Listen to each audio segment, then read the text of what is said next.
Sir, inis ka namin yung Hilux mo. Galing pang Bicol tong Hilux.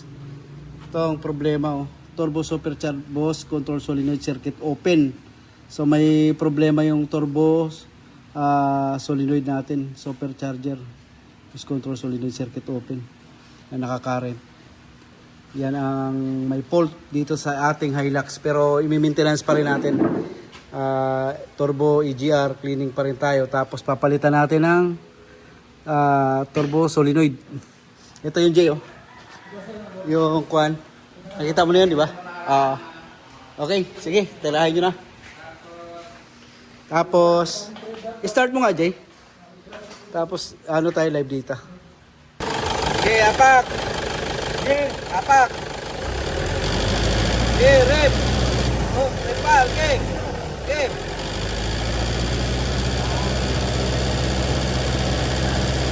Sira. Okay. Wala, sira.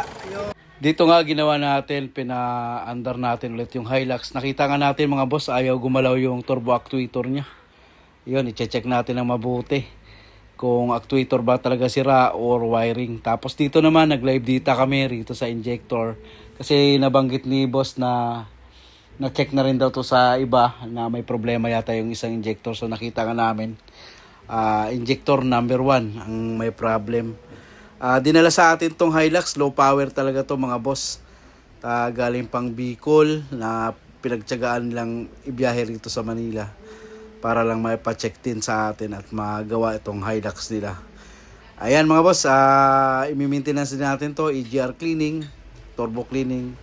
So titingnan natin mga boss. Nababa na natin yung turbo ng ating Hilux na may fault code kanina sa turbo niya, no? Kaya pala mga bossing, oh, stock up. Ayan, oh. Stock up. Ayaw na gumalaw yung pinaka-BNT niya mga boss, kaya may fault siya sa turbo charger actuator, no?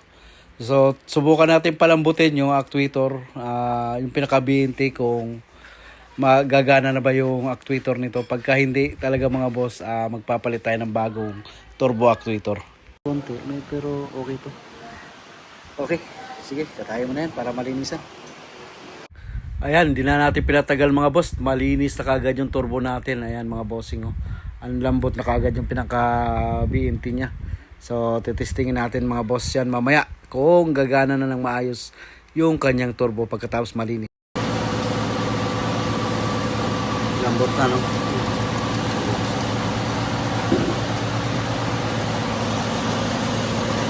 Hugutin yung ano nito yon, fuel injector. Hugutin. Tapos asan yung valve cover nito? Papalitan natin yung valve cover, basag.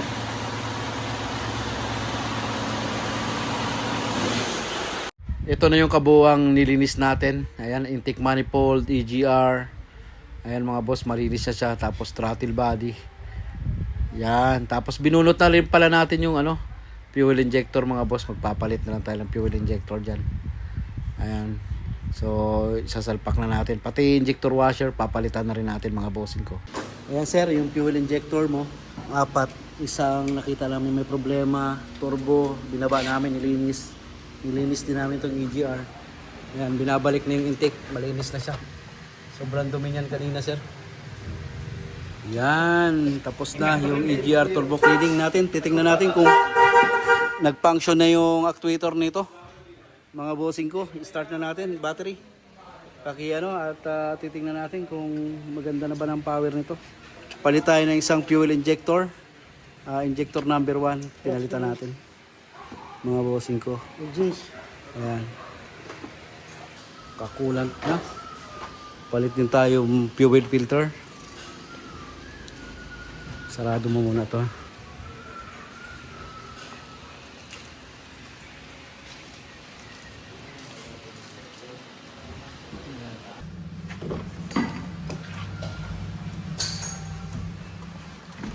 Bomba, bomba.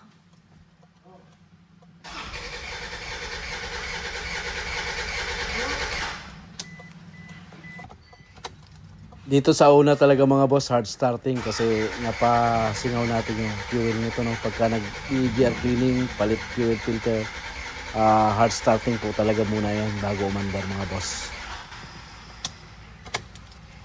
Yeah, bomba lang.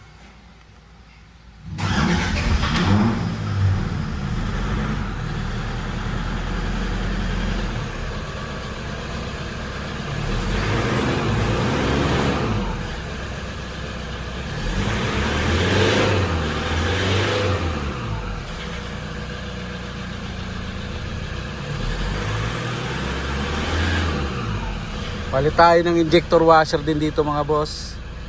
Tingnan natin kung gumagana nun sa turbo.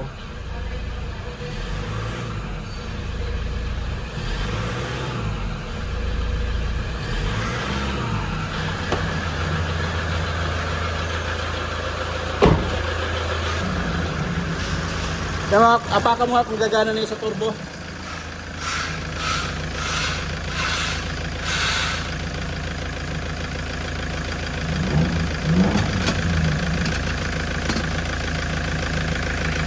Okay.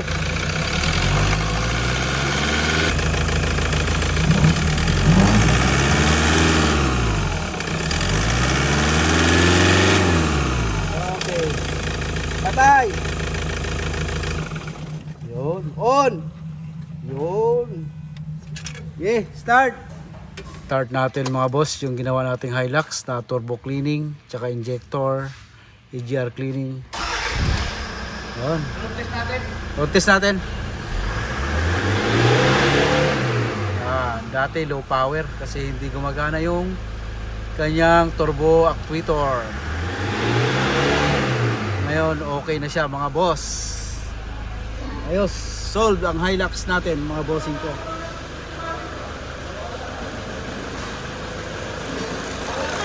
Wala ba yung plastic dito? Wala bang plastic to? Ha? Ikabit na? Ha? Wala na? Okay. Meron?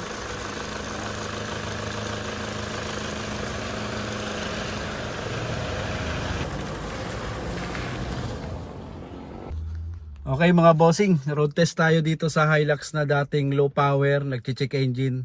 So naging problem niya yung turbo niya, stack up, no. Yung actuator niya pagkatapos naming linisin, nagluloko rin yung actuator kaya pinalitan natin yung turbo actuator. So bago. Tapos may fuel injector din tayong pinalitan. May sira rin fuel injector. Fuel filter, linis tayo ng EGR. Tapos basag yung valve cover. Yun, ito yung mga ginawa natin sa Hilux. Tapos yung wiper motor niya sira din, pinalitan din natin. Ngayon mga boss, nagro-road test ako. Start natin. Tingnan natin yung power nitong Hilux pagkatapos nating magawa.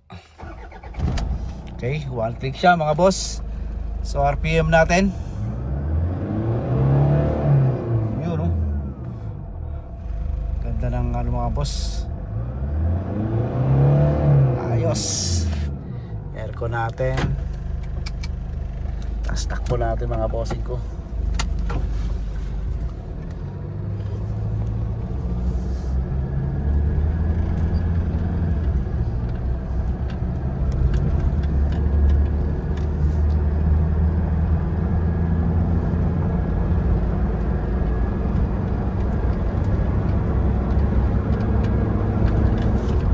Ayos. Ganda manakbo mga boss. Ayos na yung yung Hilux natin na dinala sa atin, low power at saka sobrang palyado mga bossing. Yun yung mga ginawa natin dito sa Hilux ni boss. Ginagamit niya to galing Bicol. Etong kanyang Hilux na ginagawa, kinondisyon natin. Right. Pagka meron din kayong gustong ipa-heavy PMS, so message lang kayo mga boss sa page para ma-schedule ko po kayo, no? Ay mga bossing.